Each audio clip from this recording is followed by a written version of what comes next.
स्वतंत्रता की कोई आंदोलन ना हुआ हो या लोगों ने प्रतिभाग उसमें ना किया हो, कोई ऐसा वर्ग नहीं था जिसने उसमें प्रतिभाग नहीं किया। चाहे वो मिल के वर्कर हों, चाहे हमारे किसान हों, चाहे महिलाएं हों, चाहे हमारे अनुसूचित जनजाति जाति के हमारे सभी सिटीजन्स हो, सभी लोगों ने इसमें प्रतिभाग किया। और निश्चित रूप से इसी नींव पर राष्ट्र निर्माण हमारा पिछले 80 वर्षों से जो आज़ादी के दौरान हम लोगों ने राष्ट्र निर्माण किया है, विभिन्न सरकार की नीतियों के तहत ये संभव हो पाया है।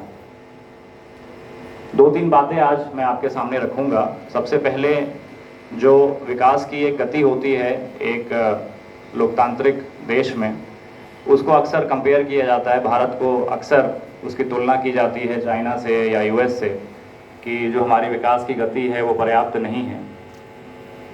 इसमें मेरा यही कहना है और हम सबको ये आत्मबोध होना चाहिए कि जो भी विकास होता है भारत में वो बहुत सस्टेनेबल किस्म का विकास होता है। वो प्रत्येक वर्ग की ज़रूरतों को ध्यान में रखते हुए और सबसे इम्पॉर्टेंट रूल ऑफ लॉ को ध्यान में रखते हुए होता है। कोई भी ज़मीन एक तरफा रूप से आप नहीं ले सकते, कोई भी प्रोजेक्ट बिना कैबिनेट में ले जाए आप सैंक्शन नहीं कर सकते। सरकार को अगर ये प्रतीत होता है कि ये जनहित का कार्य है, उसके बाद भी जनता उसमें प्रथम दिवस से लेकर अंतिम दिवस तक इन्वॉल्व रहती है और उसके फीडबैक में भी इन्वॉल्व रहती है। अगर कोई फ्लाईओवर बनता है तो निश्चित ही बहुत समय तक परेशानी होती है, ट्रैफिक भी बाधित रहता है, और जब फ्लाईओवर बन जाता है उसके बाद भी सरकार की जवाबदेही रहती है। अगर उसकी गुणवत्ता कमज़ोर है, ख़राब है, तो आजकल सोशल मीडिया और मीडिया के माध्यम से और जो हमारे जितने भी उस क्षेत्र के निवासी हैं उनका फीडबैक इग्नोर नहीं किया जा सकता, उनको नकारा नहीं जा सकता। तो यही इस लोकतंत्र की ताकत है कि ये जो चेक्स एंड बैलेंसेस जिसको हम लोग कहते हैं, ये हर जगह स्थापित हैं और बहुत अच्छे से फंक्शन भी कर रहे हैं। अभी आपने सुना होगा विकसित भारत का जो संकल्प है 2047 तक, यानी आज़ादी के 100 साल के उपरांत कुछ लक्ष्य रखे गए हैं केंद्र सरकार द्वारा, और उन्हीं लक्ष्यों को आत्मसात करते हुए प्रदेश स्तर पर उसका क्रियान्वयन करने के लिए विकसित यूपी की भी एक परिकल्पना अभी की गई है। और इसमें विभिन्न विभागों से कार्य योजना मांगी गई है, जिसमें आवास एवं शहरी नियोजन विभाग से भी पूछा गया है कि आपके क्या लक्ष्य रहेंगे आगामी 20-25 वर्षों में, आप कैसे अपनी योजनाओं को धरातल पर उतारेंगे और कैसे ये सुनिश्चित करेंगे कि आम जन तक और आखिरी व्यक्ति तक उन योजनाओं का लाभ पहुंचे। तो हमें इसको केवल एक विजन डॉक्यूमेंट के रूप में या केवल एक सामान्य आधिकारिक एक्सरसाइज के रूप में नहीं देखना चाहिए।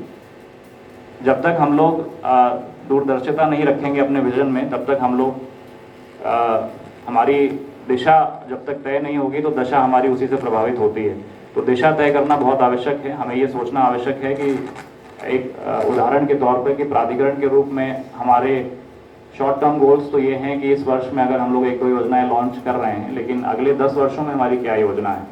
गोरखपुर जैसे शहर में जहां पर्यटन का इतना विकास हो चुका है और लोगों की अपेक्षाएं बहुत ज़्यादा है रामगढ़ ताल एरिया को लेकर के, और अब कोई नए पर्यटन स्थल जैसे चिल्वा ताल इत्यादि भी विकसित किए जा रहे हैं पर्यटन विभाग द्वारा। तो हमें एक लॉन्ग टर्म इसमें सोचना पड़ेगा कि कहाँ पर लोगों की बसावट होगी, कितने आवासों की ज़रूरत होगी।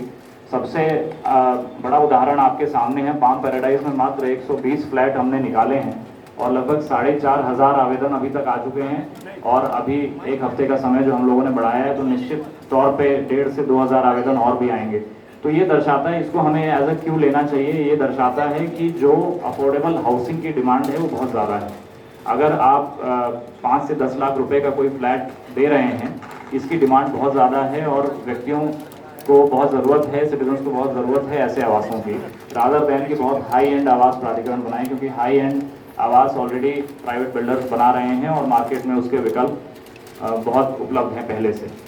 तो इन चीज़ों को ध्यान में रखते हुए हो सकता है अगले 2 से 3 वर्षों में यहाँ पर मेट्रो का भी आगमन हो जाएगा गोरखपुर में, और जहाँ मेट्रो कॉरिडोर डेवलप होता है उसके आसपास अलग परिस्थितियाँ डेवलप होती हैं।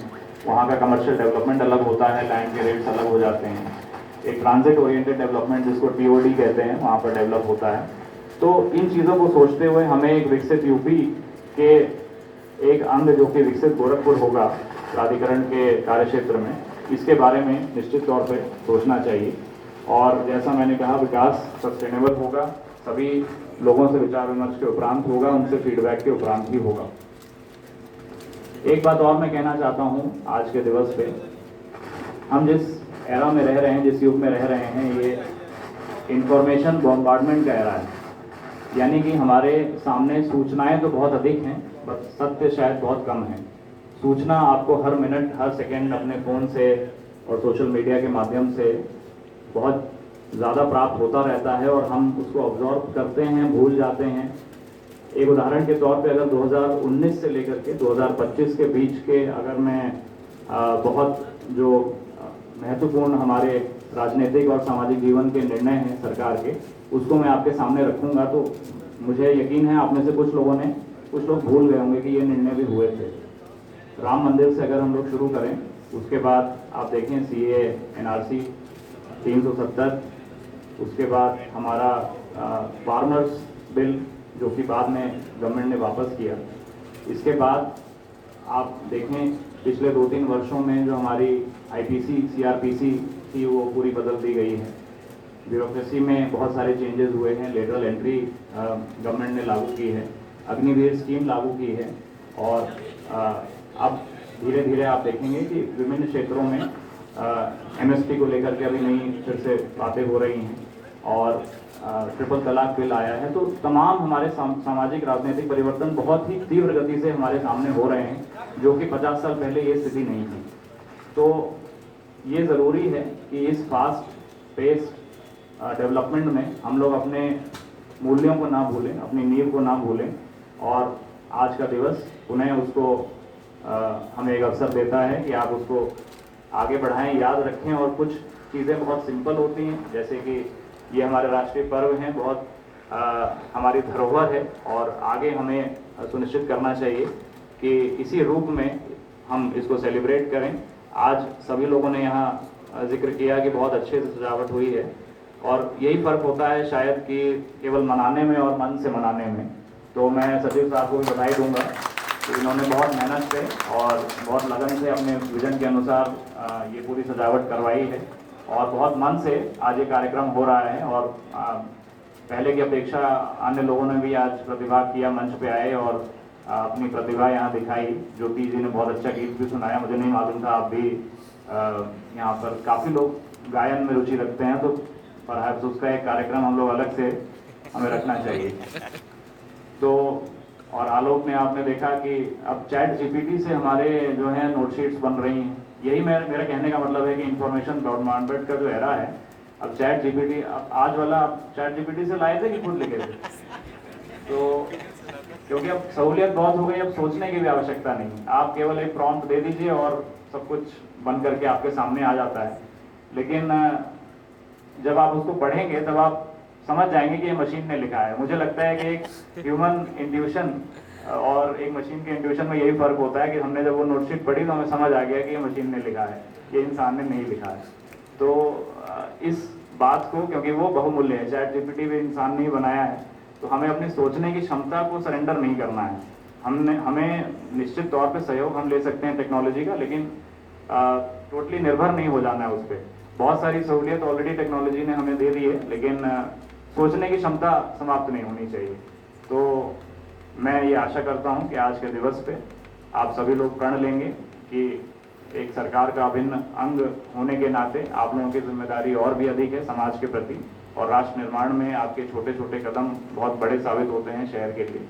तो आप सब लोग ये संकल्प लेंगे, प्रण लेंगे कि पूरी तन्मयता से और ऑनेस्टी से आप सभी लोग अपना काम करेंगे। एक बहुत अच्छी टीम की तरह, अभी किसी वक्ता ने कहा, यहाँ पर काम हो रहा है और टीम बदलती रहती है, लोग आते जाते रहते हैं, लेकिन GDA का अस्तित्व वही रहता है। GDA की एक जो पहचान है वो हमें बना के रखनी है और मैं आशा करता हूँ कि आप सभी लोग इसमें अपना सफल और सार्थक योगदान देंगे। पुनः इस अवसर पे आप सभी लोगों को बहुत बहुत बधाई। जय हिंद, जय भारत।